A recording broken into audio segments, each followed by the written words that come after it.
అందరికీ నమస్కారం. ధనుర్మాసంలో గోదాదేవి మనకు అందించిన తిరుపావై పాసురాలలో 4 పాసురాల అర్థాన్ని మనం తెలుసుకున్నాం. అలాగే 5వ పాసురం యొక్క అర్థాన్ని మనం ఈ వీడియో ద్వారా తెలుసుకుందాం. అంతకన్నా ముందు నిరంతరం మనం తిరుపావై గురించి తెలుసుకుంటున్నాం. ఇది మీరు మాత్రం కాకుండా మీ స్నేహితులు మరియు కుటుంబ సభ్యులకు షేర్ చేయండి. వాళ్ళకి కూడా ఆండాల్ తిరుపావై మరియు కృష్ణుడి గురించి తెలిసేలా చేయండి.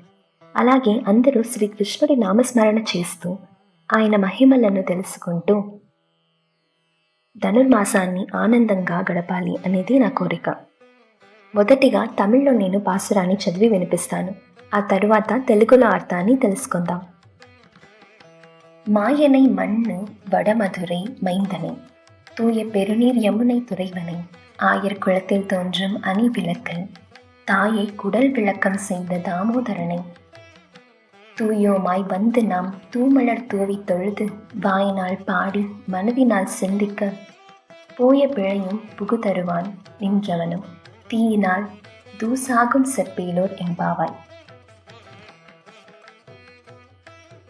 ఈ పాసురం చాలా విశేషమైనది. ఎందుకంటే ప్రతి ఆడపిల్ల చదవవలసిన పాసురం ఇది. ఒక ఆడపిల్లగా గోదాదేవి అద్భుతమైన ఆరాధన మరియు నమస్కార భావాన్ని అందించే పాసురం ఇది. ఇక్కడ అమ్మవారి కృష్ణుడిని మాయన్ అనే పేరుతో పిలుస్తున్నారు. ఎందుకంటే మాయ అనేది 2 రకాలుగా ఉంటుంది. ఒకటి శుద్ధమాయ, ఇంకొకటి అశుద్ధమాయ. దేవుడిని ప్రార్థించడం, సేవలు అందించడం ఇవన్నీ ఒక రకమైన మాయ అనే చెప్పాలి. ఎందుకంటే తెల్లవారుజామున లేచి పాసురాన్ని తెలుసుకోవాలి అని మీరు అనుకుంటున్నారు. కానీ ఈ సమయంలో మంచిగా 10-11 వరకు నిద్రపోయే వాళ్ళు ఎంతోమంది ఉన్నారు. ఇది కూడా ఒక రకమైన మాయనే.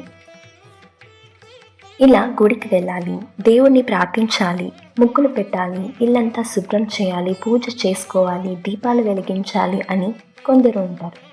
ఇది ఒక రకమైన మంచి మాయ అనే చెప్పాలి. ఇలాంటి మాయ అందరికీ ఉందా అంటే లేదు. ఇది శుద్ధమాయ. ఇంకొకటి అశుద్ధమాయ.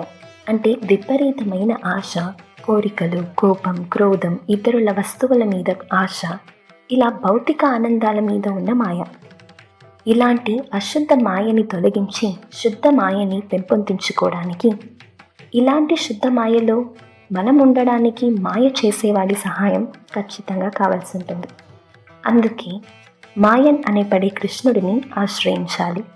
అలాగే ఆ ఊరంతా, నదులు అన్నీ గర్వంతో, ఆనందంతో కృష్ణుడు ఇక్కడే ఉన్నారు అని మురిసిపోయేలా ఉంది అని చెబుతున్నారు. ఆయర్ కులానికి ఎంతో గొప్పతనాన్ని చేర్చిన కృష్ణుడు గోవులకు మరియు అమ్మకు ఉన్న గొప్పతనాన్ని మనకి అందిస్తున్నారు. ఒక శిశువుకి అమ్మ పాలు తరువాత మనం ఇచ్చేది ఆవు పాలు. అందుకే జన్మనిచ్చిన తల్లి మరియు ఆవు వేరు కాదు, ఇద్దరు ఒక్కటే అన్న భావాన్ని తెలియచేస్తున్నారు. ఇప్పుడు దేవుడి దర్శనానికి వెళ్ళినప్పుడు ఎలా వెళ్ళాలి అన్నదాన్ని చెబుతున్నారు. దేవుడిని దర్శించుకోవడానికి వెళ్ళినప్పుడు ఆనందంగా మంచి మనస్సుతో వెళ్ళాలి. మనసులో ఏదో దేవుడిస్తాడా, ఏదో వీళ్ళు చెప్తున్నారు కాబట్టి వెళ్తున్నా చూద్దాంలే అని వెళ్ళకూడదు.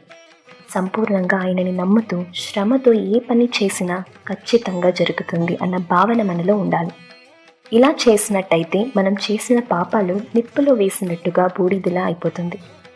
ఇలా మనం కష్టాల నుండి రక్షించి మనకి ఆత్మతృప్తిని ఇచ్చే కృష్ణుడిని ప్రార్థించుకోవాలి అంటున్నారు గోదాదేవి.